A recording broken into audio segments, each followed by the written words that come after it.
Vamos a continuar con esta serie de predicaciones que venimos haciendo sobre todo el Evangelio de Juan. En el capítulo 14, del versículo 25 en adelante, vamos a compartir hoy hasta el versículo 27. Juan 14, del 25 al 27. Verdaderamente tenía mucho deseo de compartirlo entero, el pasaje ya hasta llegar al 31 para terminarlo. Honestamente me había ganado un poquito la ansiedad de terminar el capítulo. Pero es tan lindo lo que vamos a hablar hoy que digo, bueno, no, más vale vamos a ver estos dos versículos donde hay dos promesas que son tan lindas, tan consoladoras, y vamos a detenernos y estiramos un poquito más el capítulo. Pero bueno, capítulo entonces 14, versículo 25, dice la Escritura: estas cosas os he dicho estando con vosotros, pero el Consolador, el Espíritu Santo, a quien el Padre enviará en mi nombre, Él os enseñará todas las cosas y os recordará todo lo que os he dicho. La paz os dejo, mi paz os doy. No os la doy como el mundo la da. No se turbe vuestro corazón, ni tenga miedo. Vamos a aprovechar estos minutitos para orar al Señor. Así luego meditamos en el texto y que el Señor nos dé gracia para poder comprenderlo. Señor, te queremos agradecer porque hoy, como el primer día de la semana, estamos aquí reunidos haciendo un culto en tu nombre, con todo el deseo de adorarte, de honrarte, de darte a ti toda la gloria. Gracias por la oportunidad que nos das de cantar, de alabar, de adorar a tu nombre, Señor, a tu persona. Y ahora, Señor, entendemos que al abrir tu palabra es un momento maravilloso, sublime, porque tu palabra es viva y es eficaz. Tu palabra, Señor, penetra nuestra alma. Y, Señor, vos sabés lo que nosotros estamos necesitando. Por eso pedimos, Señor, que por medio de tu palabra tú nos hables, nos alientes, nos corrijas, nos consueles. Señor, sabemos que cuando tú envías tu palabra no vuelve vacía. Por eso pedimos que nos des de tu gracia para poder recibirla, Señor, que nuestro corazón esté realmente dispuesto para que tu palabra caiga como esa semilla en buena tierra, Señor. Que tu palabra verdaderamente produzca en nuestro corazón fruto al 100%, Señor. Y que tú nos bendigas, que tú realmente nos ayudes en esta mañana para poder comprenderla. Pido por mis hermanos, Señor, que están aquí presentes, por lo que están escuchando, tal vez a través de las redes sociales.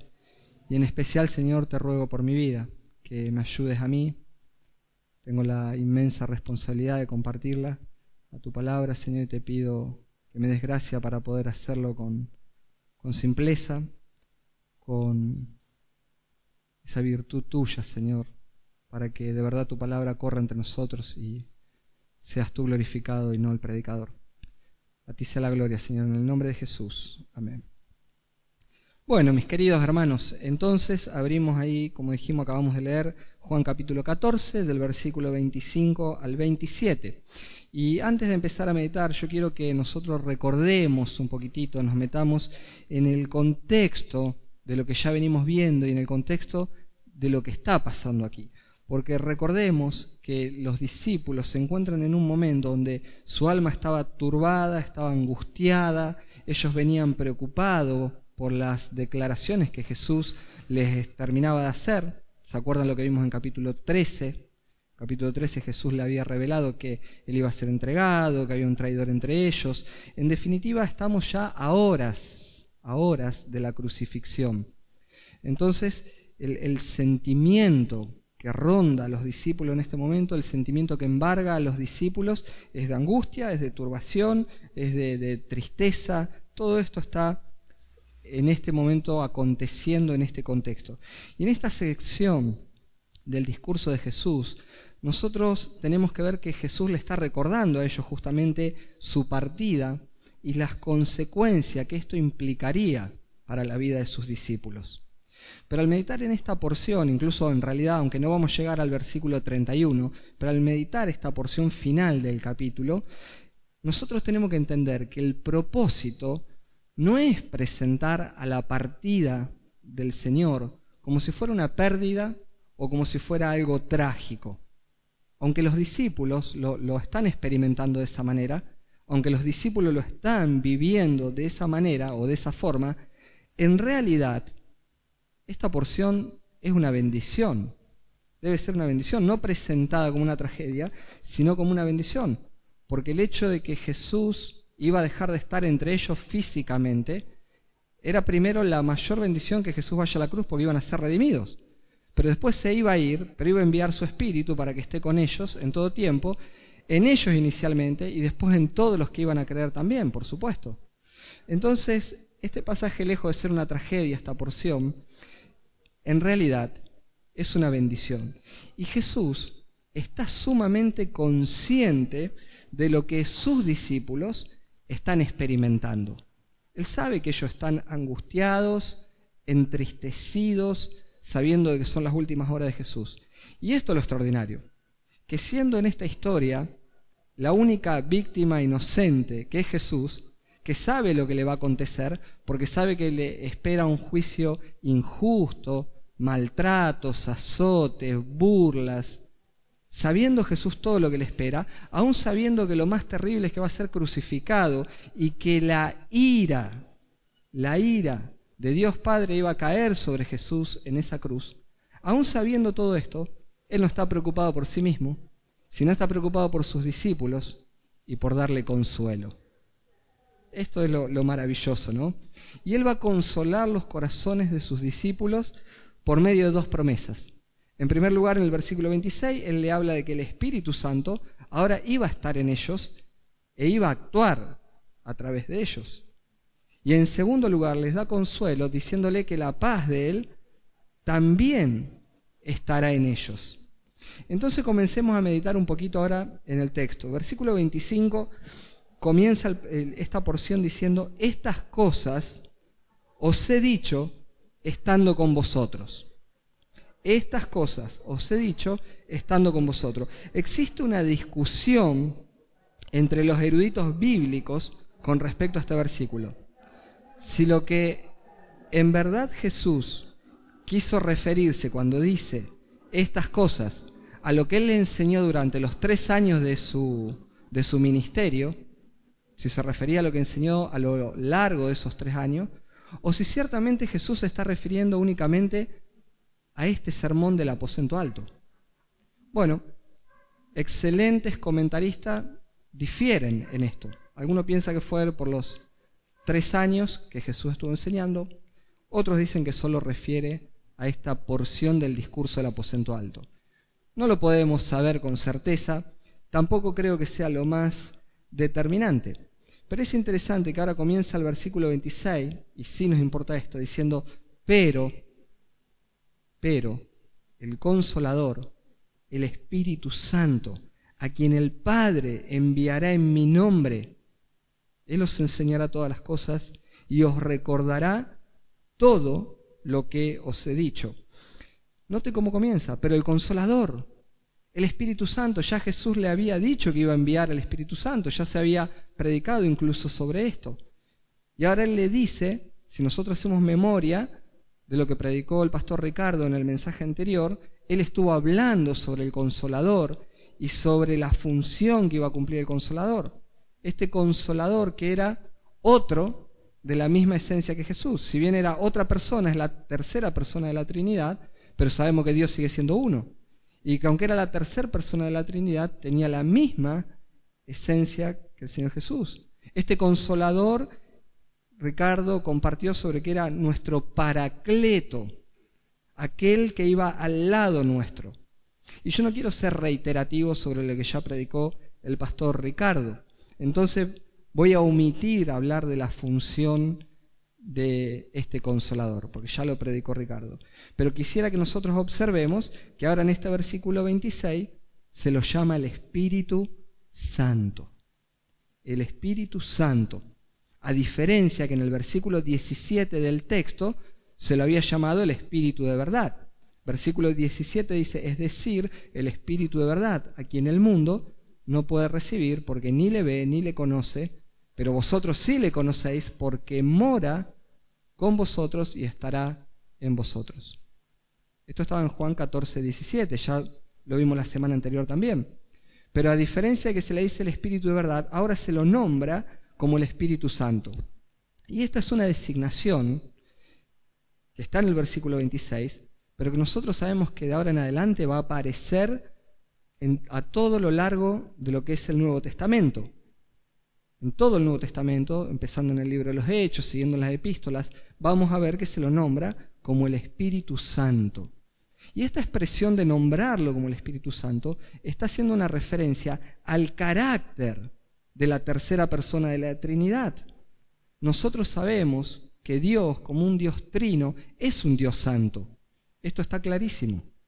Es un Dios santo, porque la Escritura nos muestra que el Padre es santo, que el Hijo es santo, pero que ahora nos dice también que el Espíritu es santo. Y esto habla del carácter de nuestro gran Dios.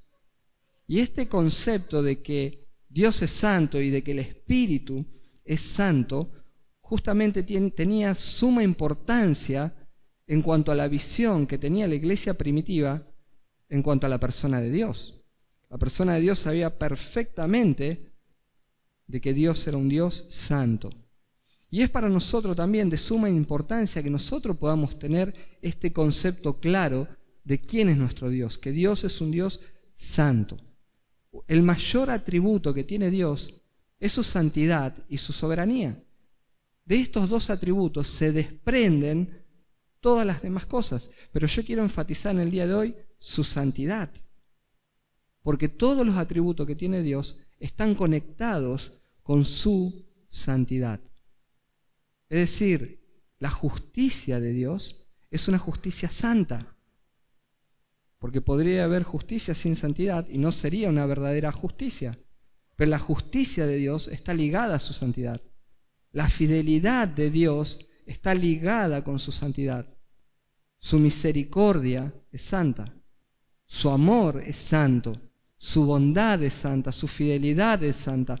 Todos los atributos que tiene Dios están conectados con su santidad. Y enfatizo tanto esto, abriendo un poquito un paréntesis, porque lamentablemente, en algunos lugares, en algunas iglesias, pareciera que cuando se habla del Espíritu Santo se hace un culto únicamente al poder del Espíritu Santo. Se hace referencia a eso, como si fuera la única cualidad que el Espíritu tiene, como si fuera la cualidad más importante, que de paso le atribuyen o entienden mal lo que es el poder en el Espíritu y le atribuyen al Espíritu cosas, prácticas, que en realidad no tienen nada que ver con el Espíritu de Dios. Entonces hoy vemos muchas manifestaciones dentro de las iglesias extrañas que se le atribuyen al Espíritu. Gente riéndose descontrolada, hablan del espíritu de borrachera y la gente se sacude para todos lados como si estuvieran ebrios. Vemos gente hablando en lenguas que no se le entiende ni qué dicen, que no tienen ningún tipo de edificación para los oyentes que están alrededor. Vemos la gente entrando en una especie de, entre comillas, éxtasis o trance espiritual, convulsionando, sacudiéndose, cayéndose al piso. Bueno, déjeme decirle algo, que eso no tiene nada que ver con el Espíritu Santo.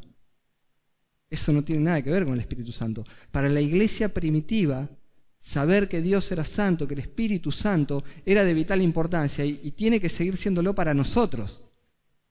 Saber que Dios es santo, porque a nosotros se nos demanda santidad también. Por eso las Escrituras, dice Dios hablando en primera persona, sed santos porque yo soy santo. Esto es parte del carácter intrínseco de Dios. Por eso que el Señor nos ayude a nosotros a andar en la luz de su santidad, en ese temor santo, en ese temor reverente, y no buscando tanto nuevas experiencias, experiencias extrañas, extravagantes, donde lo único que se ve muchas veces son manifestaciones en las personas que son externas. Se las ve gritar, saltar, tirarse al piso, convulsionar, pero que eso no tiene nada que ver con Dios. Lo importante es que cuando el Espíritu Santo obra en una persona se ve su poder porque cambia nuestros corazones y nos ayuda a vivir en una forma santa. La obra del Espíritu Santo en nosotros tiene que provocar transformación de vida y no manifestaciones externas que de nada sirven. Entonces, cuidado con esto, ¿no? Ahora, cerrando este paréntesis, en segundo lugar, notemos el vínculo estrecho que existe entre el Padre y el Hijo. Porque dice, note esto, a quien el Padre enviará en mi nombre. Jesús dice que iba a venir el Consolador, al cual el Padre lo iba a enviar en el nombre de Jesús. Es decir, que el Padre envía al Espíritu en el nombre de Jesús. Nombre que es sobre todo nombre.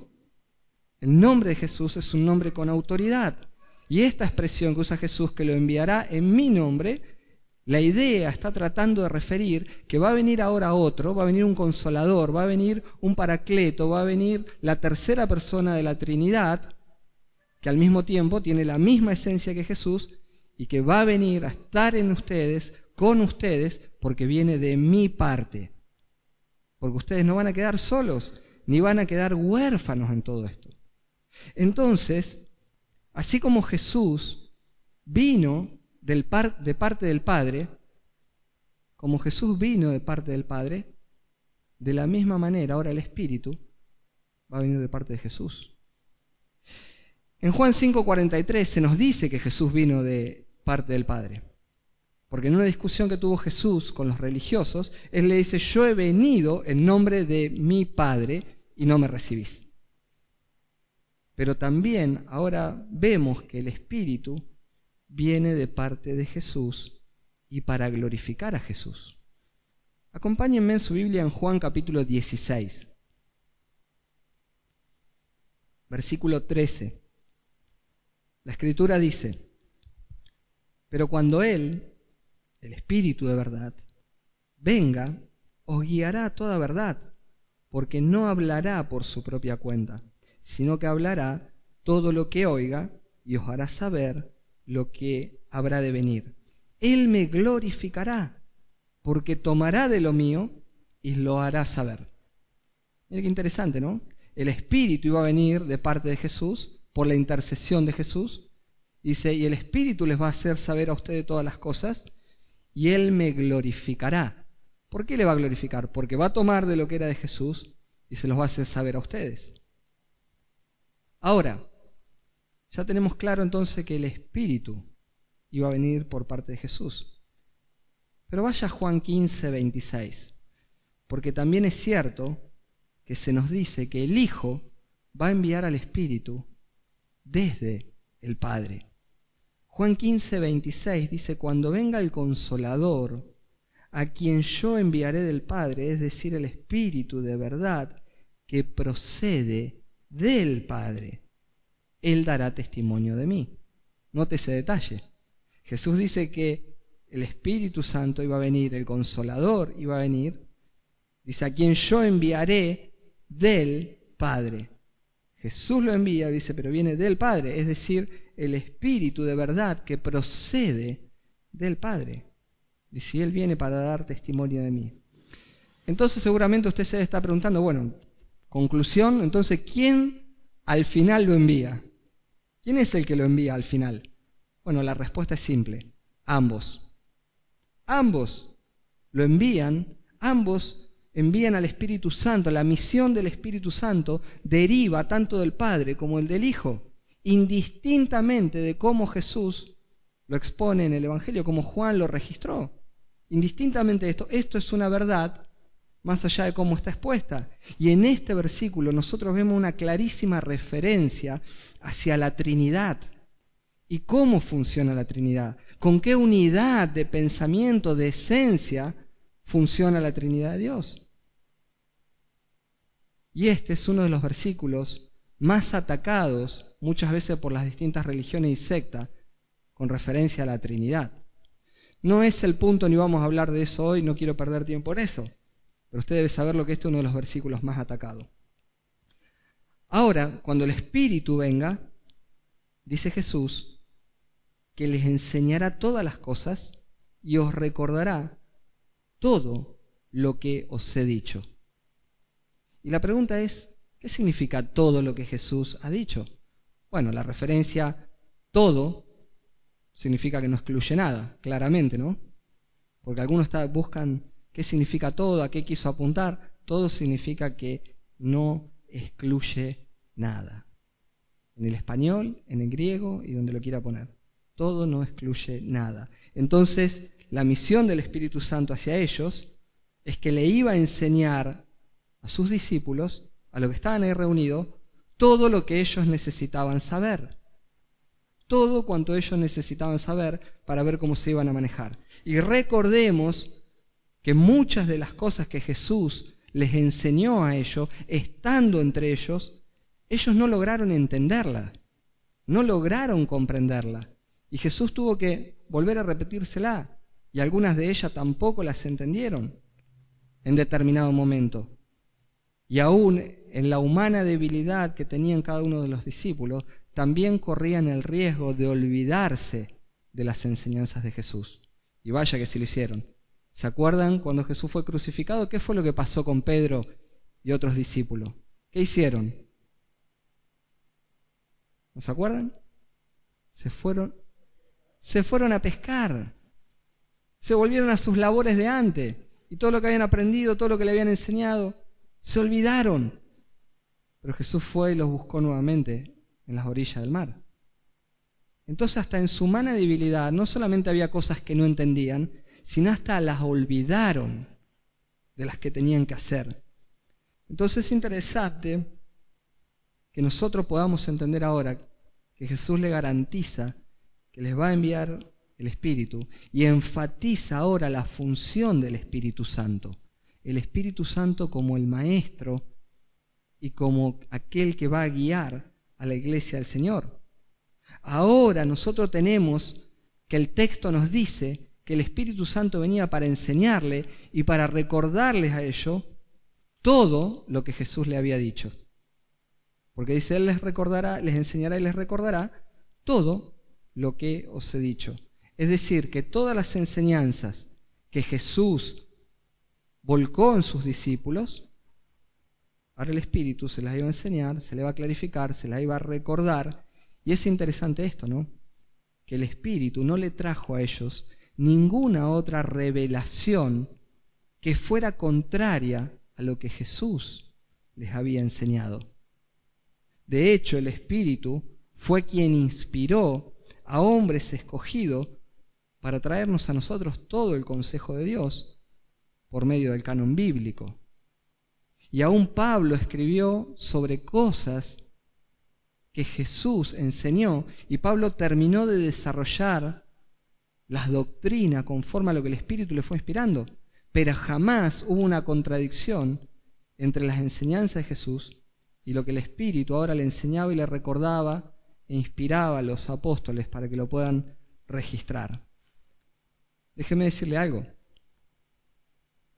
Él fue quien tomó el Espíritu Santo a estos hombres para guiarlos a escribir. En 2 de Pedro, capítulo 1, en el versículo 20 y 21 se nos dice: pero ante todo sabed de esto, que ninguna profecía de las Escrituras es asunto de interpretación personal, pues ninguna profecía fue dada jamás por un acto de la voluntad humana, sino que hombres inspirados por el Espíritu Santo hablaron de parte de Dios. Hombres inspirados por el Espíritu Santo hablaron, registraron todo lo que Dios tenía para decirnos. En el Antiguo Testamento, en el Nuevo Testamento. Hombres escogidos por Dios, el cual el Espíritu los guió a escribir. Entonces la gran pregunta que podemos hacernos hoy, cuando vemos tanto desconcierto muchas veces dentro de las iglesias, ¿qué es lo que pasa? Que hay personas que dicen tener nuevas revelaciones. ¿Qué hacemos con las personas que dicen que ellos tienen nueva revelación del Espíritu? Bueno, en el mejor de los casos, pensando que están errando por ignorancia y pecando por ignorancia, igual una falsa enseñanza proviene de los labios de un falso maestro, porque si la enseñanza es falsa, el maestro es falso, aunque sea por ignorancia. Y mirándolo en el mejor de los casos, podemos pensar que por ignorancia están cometiendo ese pecado. Pero en el peor de los casos, cuando saben lo que están haciendo y es intencional, esas personas que tienen nuevas revelaciones están dentro de la categoría de los lobos rapaces, de los falsos, de los engañadores, de instrumentos de Satanás, instrumentos en las manos de Satanás. Pero bueno, en conclusión, el gran aliento para sus discípulos, el gran consuelo para estos discípulos, es que Jesús le está diciendo a ellos: ahora cuando yo me vaya, el Espíritu Santo, el Consolador, el Paracleto, aquel que va a estar al lado de ustedes, aquel que prometió mi Padre que enviaría en mi nombre, es decir, gracias a mi intercesión, va a venir, va a estar con ustedes y va a cubrir todas las necesidades de ustedes y les va a enseñar y los va a guiar a toda verdad. Y ustedes van a registrar a través del canon bíblico todo lo que la iglesia del Señor necesita. Qué precioso, ¿no? Pero de vuelta, no perdamos de vista el contexto en el que nosotros estamos y la experiencia por la que están atravesando sus discípulos. Recordemos, ellos están en medio de la angustia, de la ansiedad, y ahora Jesús les asegura que el Consolador iba a venir sobre ellos, que iba a estar en ellos, e introduce a partir de ahora el tema de la paz que ellos tanto necesitan, pues sus corazones están turbados. Y si había algo que en este momento ellos no están experimentando, es paz. Entonces en el versículo 27 ahora Jesús introduce el tema de la paz que ellos tanto necesitan. Versículo 27 dice: la paz os dejo, mi paz os doy. No os la doy como el mundo la da. No se turbe vuestro corazón, ni tengan miedo. Es maravilloso ver cómo en este versículo Jesús les ofrece a sus discípulos un nuevo motivo de consuelo. Este motivo de consuelo Jesús le está ofreciendo paz, la entrega de paz. Jesús le habla de entregarle una paz como si fuera un legado. Note que Jesús no le habló en ningún momento de riquezas, no le habló de darle honores personales a nadie, no le habló de darles bienes terrenales, como estamos hoy escuchando dentro de algunas iglesias. No tiene nada que ver el mensaje de Jesús con el evangelio o la teología de la prosperidad. Jesús no le ofreció nada de todo eso. Jesús le habla de entregarle un legado de paz. No bienes, no honores, no riquezas. Él le habla y le dice: mi paz os dejo, mi paz os doy. Y para cualquier diccionario secular, la definición de paz es ausencia de conflictos o ausencia de guerras. Ese es el concepto, con palabras más o palabras menos. Para el diccionario es ausencia de conflicto, ausencia de guerras. Usted lo puede poner en el contexto que quiera, pero esa es la definición. Y este era un concepto muy arraigado en la filosofía griega. Aún en este tiempo, en este contexto histórico donde está Jesús hablando, para los griegos la palabra paz tenía que ver con ausencia de la guerra, con ausencia de conflicto. Era muy de su filosofía. Pero la definición de paz que Jesús le está tratando de transmitir es totalmente diferente. Jesús le habla de otra paz. Jesús le habla de una paz del corazón, de una paz de la conciencia, de una paz interna, de una paz que es el resultado de saber que los pecados nuestros fueron perdonados, que fueron limpiadas nuestras conciencias de obras muertas y que ahora tenemos en el cielo un Salvador que intercede por nosotros permanentemente y que fue a preparar lugar para nosotros en el cielo. De esa paz le está hablando. Una paz que ninguna persona puede llegar a experimentar si no está a cuenta con Dios. No se puede experimentar la paz de Dios sin primero estar en paz con Dios. La gente quiere la paz de Dios, Pero para tener paz de Dios, primero hay que estar en paz con Dios. Porque el hombre puede experimentar la paz de Dios, pero para eso primero necesita reconciliarse con Dios. Necesita ser redimido, regenerado. Porque la paz de Dios es un fruto natural que produce el Espíritu Santo en nosotros. Por eso también les dejó el Consolador. Por eso nos dio su Espíritu. En Gálatas capítulo 5, en el versículo 22, se nos dice que el fruto del Espíritu es amor, es gozo, es paz, es paciencia, es benignidad, es bondad, es fidelidad, mansedumbre, dominio propio. Y agrega Pablo, contra tales cosas no hay ley. Pero el tercer fruto que menciona Pablo, en Gálatas 5, 22, el tercer fruto es paz. Él dice amor, gozo y paz. Fruto que genera el Espíritu en una persona creyente. Por eso, naturalmente, ninguna persona puede tener paz si no tiene al Espíritu Santo. Y no puede tener al Espíritu Santo sin primero reconciliarse con Dios, sin haber tenido la experiencia de un nuevo nacimiento. Cristo vino para dejar un legado de paz en aquellos que confían en Él y se han transformado en hijos de Dios. Un comentarista antiguo, hablando del legado de la paz que Cristo nos deja, dice lo siguiente: Cristo dejó un testamento al abandonar este mundo. Entregó su alma al Padre y su cuerpo a José de Arimatea. Sus ropas quedaron en manos de los soldados romanos. Dejó a su madre al cuidado de Juan. ¿Pero qué es lo que iba a dejar a sus pobres discípulos que habían renunciado a todo para seguirle? Y concluye este autor diciendo: no tenía oro ni plata. Ciertamente, ¿no?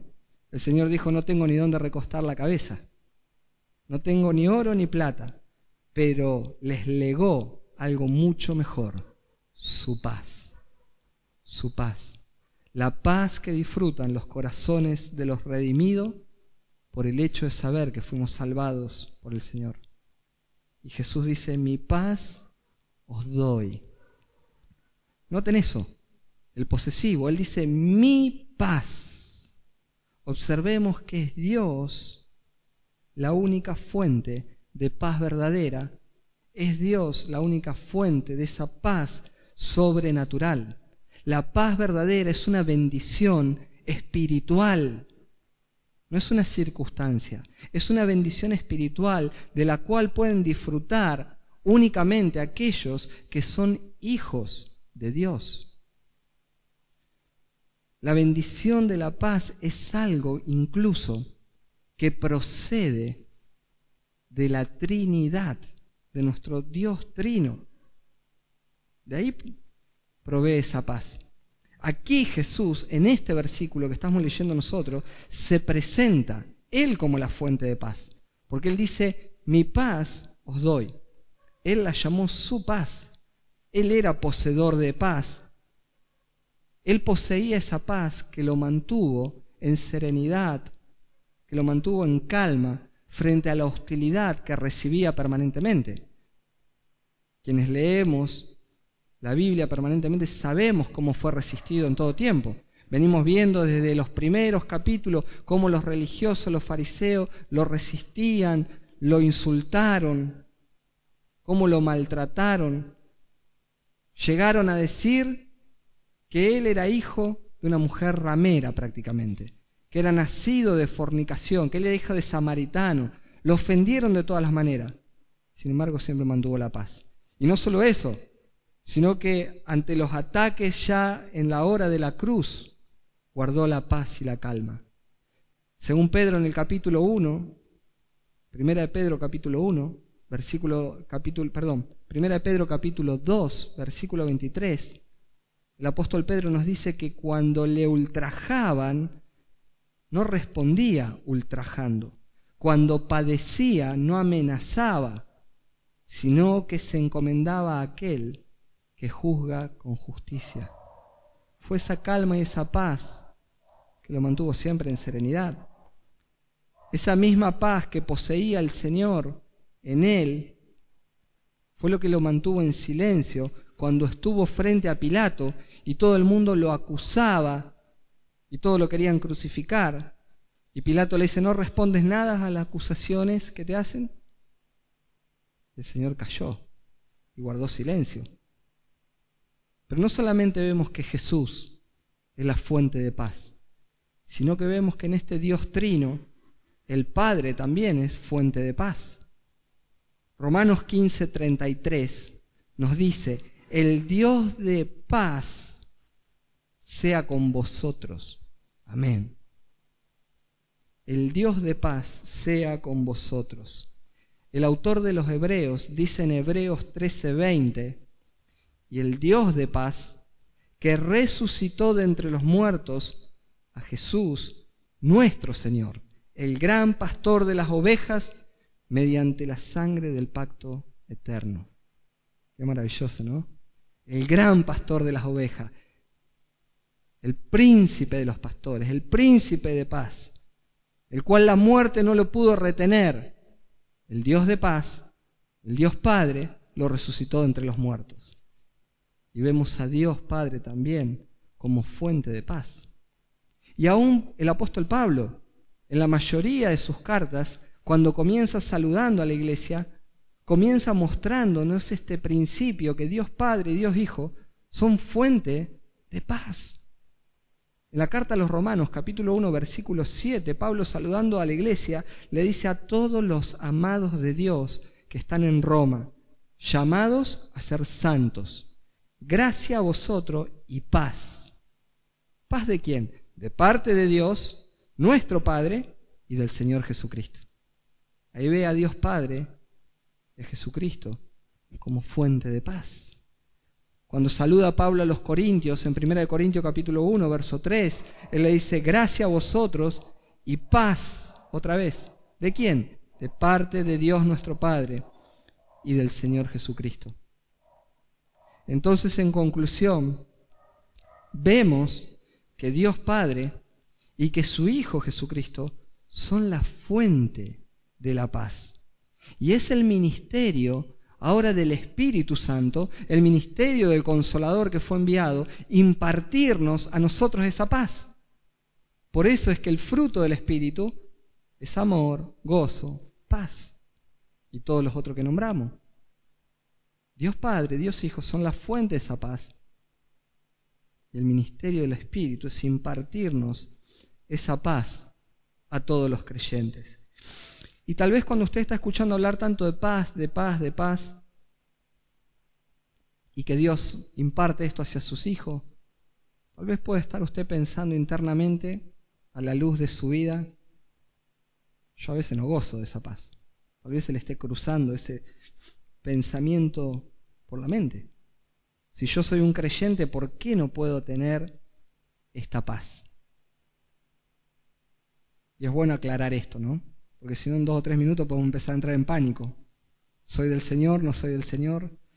Bueno, Pablo, a sabienda de nuestras debilidades, a sabienda de cómo es nuestra naturaleza, porque vemos que los discípulos están angustiados, turbados, Jesús alentándolo, y Pablo, a sabienda de cómo es nuestra humana debilidad, Pablo nos muestra cuál es el problema, pero también al mismo tiempo nos provee una solución. En Filipenses 4, versículos 6 y 7, Pablo nos dice a nosotros: por nada estéis afanosos. Cuando Pablo le dice a la iglesia de Filipo: por nada estéis afanosos, es porque sabe que la iglesia está afanada, que hay hermanos que están afanados, hermanos que están preocupados.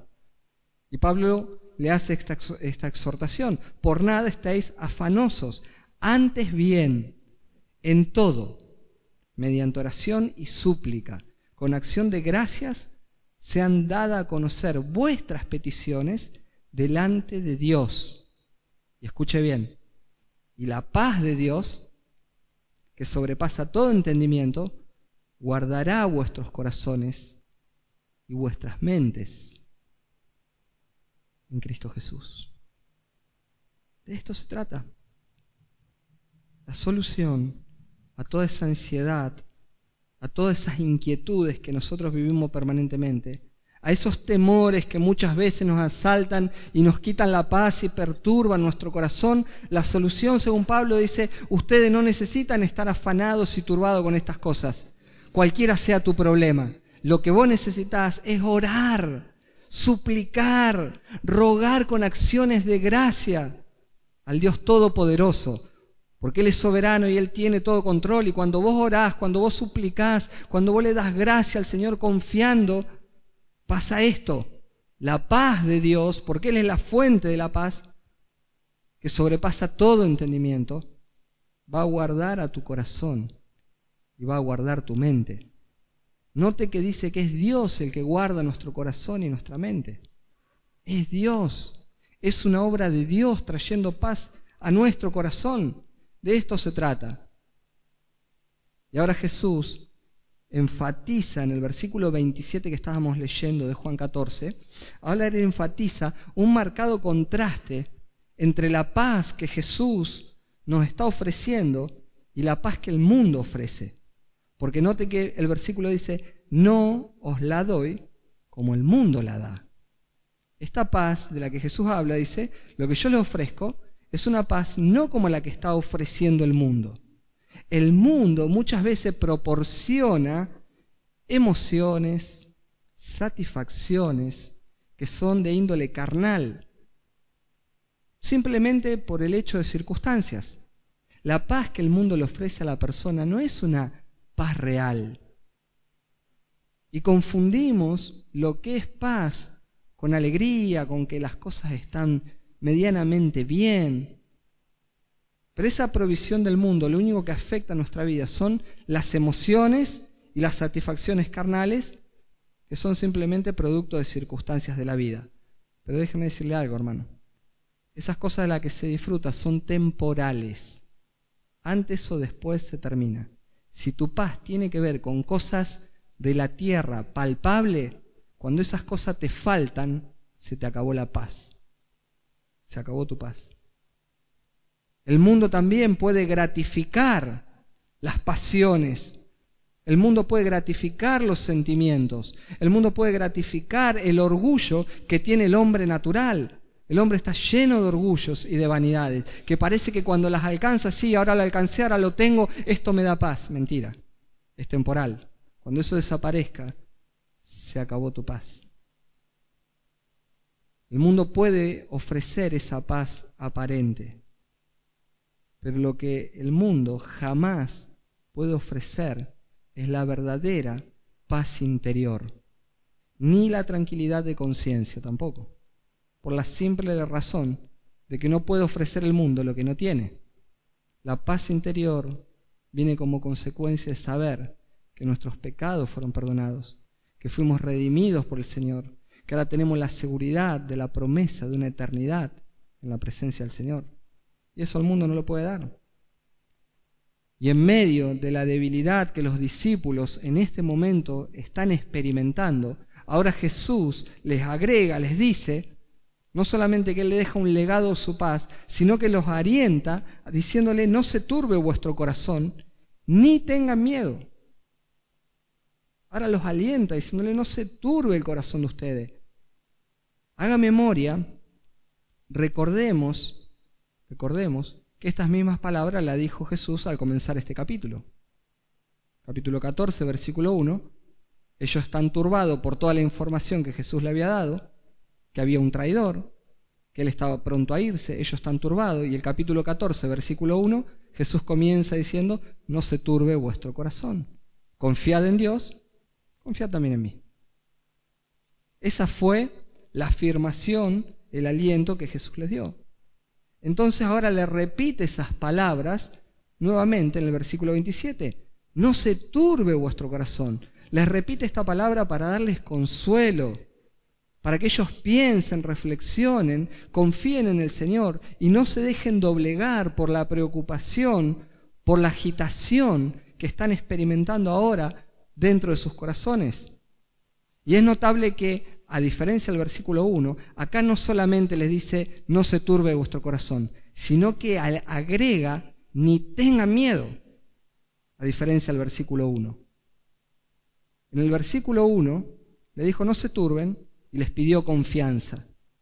Pero acá les dice no se turbe el corazón, no se dobleguen ante la preocupación que tienen en este momento, pero ahora agrega ni tengan miedo. Ni tengan miedo, los anima, los exhorta a no dejarse amedrentar por la cobardía del corazón. Qué tremendo, ¿no? Muchas veces nosotros pensamos que somos superhéroes espirituales.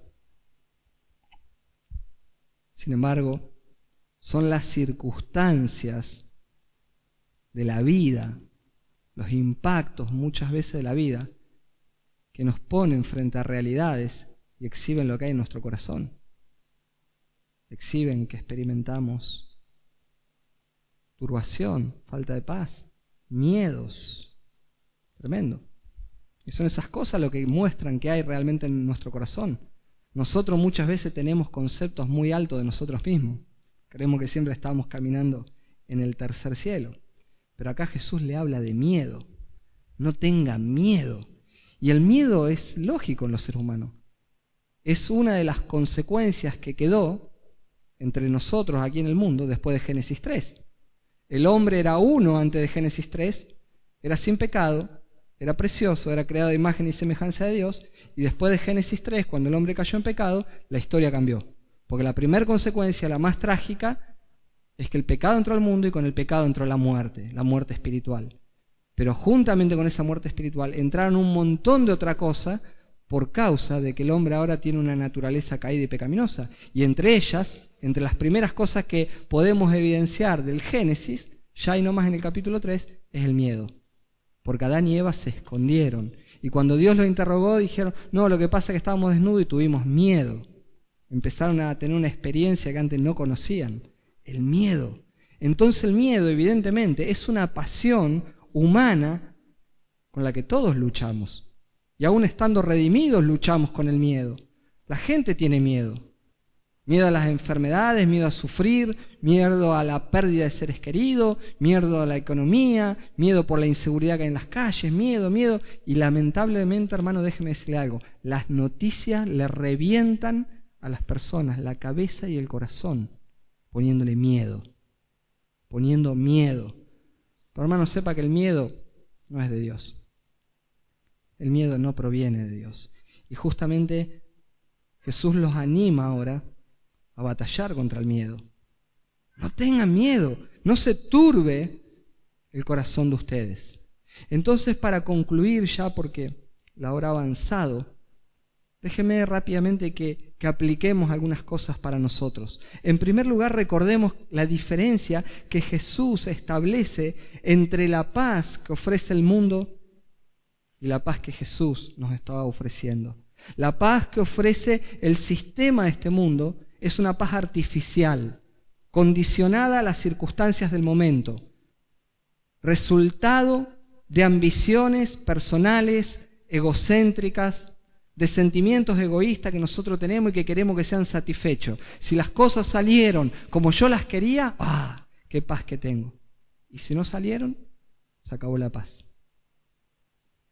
Pero la paz de Dios, la paz que Dios trae al corazón de un hombre, es el resultado entonces de estar en paz con Dios. Y el único medio para estar en paz con Dios se llama Jesucristo. Porque Jesús dijo, yo soy el camino y la verdad y la vida, y nadie viene al Padre si no es por mí. No hay otro camino, no hay otra forma, no hay un atajo.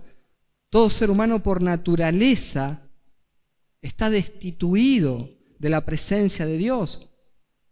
El hombre nace en su pecado y está apartado de la gloria, de la presencia del Señor. Es un enemigo de Dios. Y lo que el hombre necesita es ser redimido por Jesucristo para poder volver en paz con Dios. Por eso, mi querido hermano o amigo que tal vez hoy estás escuchando, cuando una persona confía en Jesucristo como su único Salvador, como su Señor, ocurre el milagro más extraordinario que pueda existir Porque un milagro no es que un paralítico camine, que un muerto se levante, que un ciego recupere la vista. Sí son milagros, 10 puntos. ¿Dios lo puede hacer? Sí, Dios lo puede hacer. Pero esos milagros no me mueven un pelo a mí. El milagro más extraordinario que puede acontecer en la vida de una persona es el nuevo nacimiento. Que todo ser humano está muerto en sus delitos y pecados y que de la muerte espiritual ahora pasa a la vida espiritual.